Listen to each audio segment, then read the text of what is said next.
서울의 겨울은 늘 사람을 시험한다. 뼛속까지 스며드는 찬바람이 골목을 긁고 지나가면 마음까지 얼어붙는 기분이 드는 계절. 그런데 그날 밤, 한 연습실 안은 겨울과 정반대였다.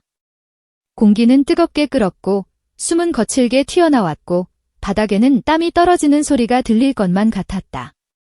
거울 앞에서 수십 번, 수백 번 같은 동작을 반복하는 남자. 무대 위에서는 늘 웃으며 손을 흔들던 트로트 가수 김용빈이었다. 하지만 그날만큼은 웃음이 없었다. 눈빛은 날카롭게 갈려 있었고, 목덜미는 굳어 있었고, 허리 한복판에는 묵직한 통증이 마치 납덩이처럼 매달려 있었다. 그런데도 그는 멈추지 않았다. 아니, 멈출 수가 없었다. 용빈아, 오늘은 여기까지만 하자. 스태프가 조심스럽게 말했지만 김용빈은 짧게 웃어 보이며 고개를 저었다. 조금만 더요. 이번 무대 절대 대충 못해요. 그에게 이번 무대는 단순한 무대가 아니었다. 트로트와 퍼포먼스를 결합한 새로운 시도, 팬들이 한 번도 본 적 없는 김용빈을 보여줘야 하는 순간. 익숙한 스텝 대신 격렬한 턴과 점프, 상체와 하체가 동시에 흔들리는 동작들이 쉼없이 이어졌다. 순간순간 몸이 경고했다. 그만해라, 멈춰라, 부러진다. 그런데 그의 마음은 더 무서운 말을 속삭였다. 멈추면 끝난다. 실망시키면 끝난다. 기대를 깨면 끝난다. 그래서 김용빈은 자기 몸보다 팬들의 기대를 먼저 붙잡고 버티는 쪽을 택했다. 낮에는 방송 촬영, 저녁에는 행사 무대, 밤에는 안무 연습. 하루가 하루를 잡아먹고 스케줄이 스케줄을 삼키는 루틴 속에서 체력은 바닥을 드러냈다. 특히 평소 쓰지 않던 허리와 목 주변의 근육은 비명을 질렀다. 고개를 살짝만 돌려도 찌릿한 전류가 목을 타고 올라왔다. 허리를 숙였다 펴는 순간마다 몸 전체가 무너지는 듯 했다. 통증은 단순히 아픈 정도가 아니었다. 마치 누군가 등 뒤에서 너 오늘 여기서 끝날 수도 있어 라고 속삭이는 위협처럼 따라붙었다. 그런데도 그는 웃었다. 괜찮다고 말했다. 원래 다들 이 정도는 안고 산다고, 별거 아니라고. 그 말이 참 무서웠다. 진짜 무서운 사람은 아픈 걸 인정하지 않는 사람이 아니라 아픔을 당연한 것으로 포장해버리는 사람이니까. 결국 그날 밤 몸은 한계에 부딪혔다.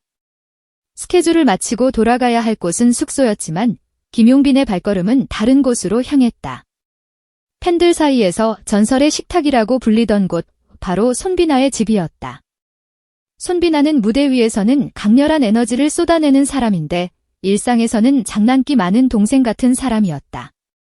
둘은 단순한 동료가 아니었다. 같은 프로그램을 찍고 같은 연습실에서 땀을 흘리고 행사장에서 서로의 무대를 지켜보며 어느새 형제라는 말이 더 자연스러운 사이가 되어 있었다. 그리고 그 사이를 가장 상징적으로 보여주는 공간이 손비나의 집이었다. 현관문이 열리자마자 구수한 찌개 냄새가 밀려왔다. 겨울밤의 칼바람이 한순간에 뒤로 물러나고 따뜻한 공기가 몸속으로 밀려 들어오는 느낌. 손비나의 어머니가 환한 미소로 그를 맞았다. 많이 추웠지? 어서 들어와. 그리고 거실에서 천천히 일어나 다가오는 손비나의 아버지. 우리 둘째 왔네? 오늘도 고생 많았다. 그 한마디에 김용빈의 굳어있던 어깨가 아주 조금 내려앉는 것이 보였다. 이 집에서만큼은 그는 가수가 아니라 배고픈 아들이 될 수 있었다.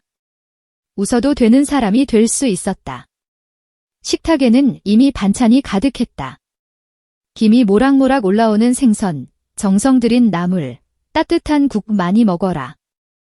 요즘 살 빠진 거 티난다. 어머니의 잔소리 섞인 말에 웃음이 터졌다.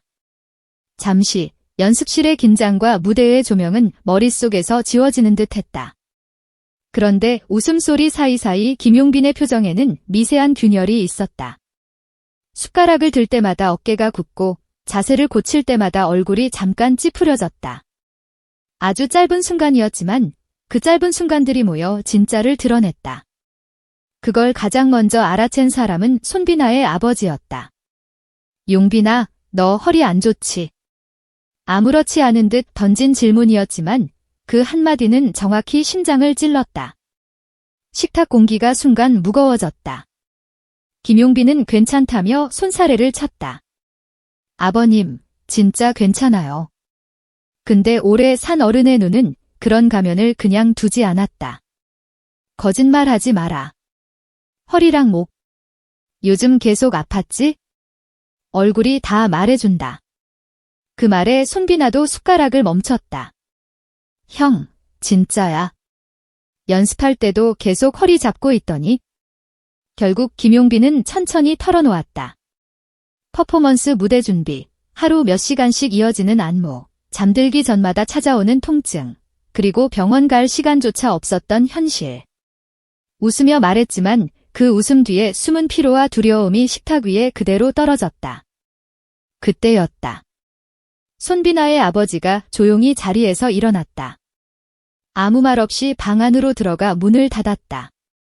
순간 모두가 눈빛으로만 서로를 묻기 시작했다. 무슨 일이지? 왜 갑자기? 잠시 후 아버지는 오래된 유리병 하나를 들고 나왔다. 조명 아래 병 속의 짙은 액체는 마치 밤처럼 검고 묵직했고 오래된 시간의 무게를 품고 있었다. 병 표면에는 수년간 손이 다 다른 흔적들이 남아 있었다. 그 흔적이 더 무서웠다. 아무나 못 만진 것이라는 느낌이 그대로였기 때문이다. 이거 아무한테나 안 주는 건데. 아버지는 낮게 말했다. 산에서 약초해와서 내가 직접 담근 약술이다. 허리나 목, 어깨처럼 관절이랑 근육이 아플 때 조금 덜어서 바르고 지압하면 많이 좋아진다. 김용빈의 눈이 커졌다. 아버님, 이런 귀한 걸 저한테까지요? 그는 급히 손사래를 쳤다. 괜찮습니다. 저 진짜 괜찮아요. 받으면 너무 죄송해서. 그런데 손비나의 아버지는 단호했다. 너 우리 집 밥 몇 번 먹으러 왔는지 세어봤나? 남의 집 자식이라 생각했으면 벌써 손님 대접만 했지? 근데 나는 널 우리 아들 친구가 아니라 그냥 둘째 아들로 본다. 아픈데 도움 줄 수 있으면 그게 가족이지. 그 말이 떨어지는 순간 거실 공기가 흔들렸다. 과장이 아니다. 누군가는 그 한마디에 마음이 무너졌고 누군가는 그 한마디에 다시 살아났다. 손비나의 어머니도 조용히 고개를 끄덕였다. 그래, 우리 집에 오는 날은 그냥 식구야. 식구 아프면 도와야지. 괜히 눈치 보지 말고 아버지 말 들어. 손비나는 장난스럽게 웃었다. 형 이제 도망 못 가요? 우리 집 호적에 반쯤 올라갔어요. 웃음이 터졌지만 그 웃음 속에는 진짜가 있었다. 방송에서는 절대 담기지 않는 카메라가 꺼진 뒤에만 존재하는 진짜. 결국 김용빈은 유리병을 두 손으로 공손히 받았다. 차가운 유리일 줄 알았는데 손끝에 닿는 감각은 이상하게 따뜻했다. 그건 병이 따뜻한 게 아니라 그 병을 내어주는 마음이 뜨거웠기 때문일지도 모른다. 그날 밤 식사가 끝난 뒤 작은 치유의 의식이 시작됐다. 손비나의 아버지는 접시에 약수를 조금 덜어내며 말했다. 손에 묻혀서 허리랑 목에 바르고 너무 세게 말고 천천히 지그시 눌러줘라. 아픈 데가 한숨 돌릴 거다. 거실 한쪽에 급히 간이 침상이 마련됐다.